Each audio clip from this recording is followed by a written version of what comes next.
look internationally now. India, third in the list of countries worst affected by the pandemic. While the government there says it's providing support to all affected, hundreds of patients are reported to have been turned away from hospitals due to a lack of beds. Now those who can afford it are looking at other options, such as being treated privately at home.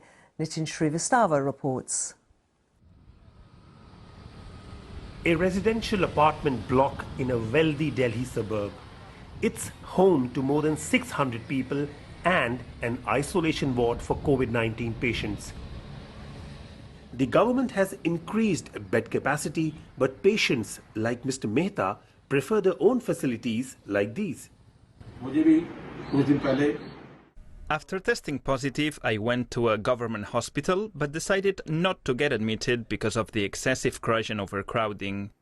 We didn't panic as a family and opted for home isolation with a mini ICU kind of setup, which really helped me. This is an oxygen concentrator which provides you oxygen for 300 hours non-stop on power backup. This is a cardiac monitor which is right now monitoring my oxygen levels, my blood pressures and all other vitals. And this is a ventilator for a worst case scenario. Treatment in your own home is done by a nurse under the supervision of a doctor. Nurse Vorsemla recognizes that it's a big responsibility being the only medical professional in the room.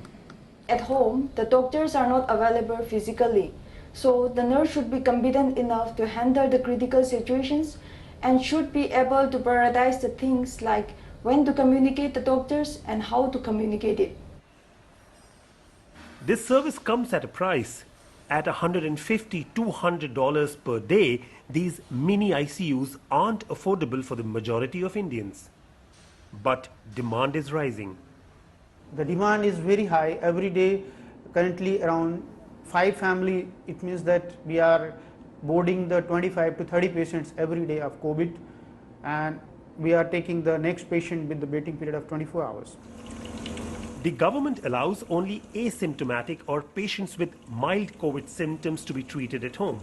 But whether you are actually in your home or on a ward in a private apartment building, it can be risky.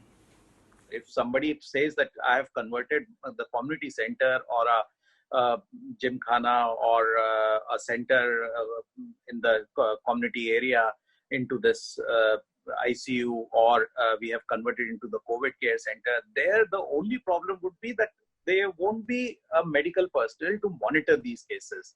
If there are 10 patients, if something happens, then who will be responsible? Whilst buying services like home ICU and isolation beds is becoming more popular amongst India's elite, the majority of patients do not have that option. Nitin Srivastava, BBC News, Delhi.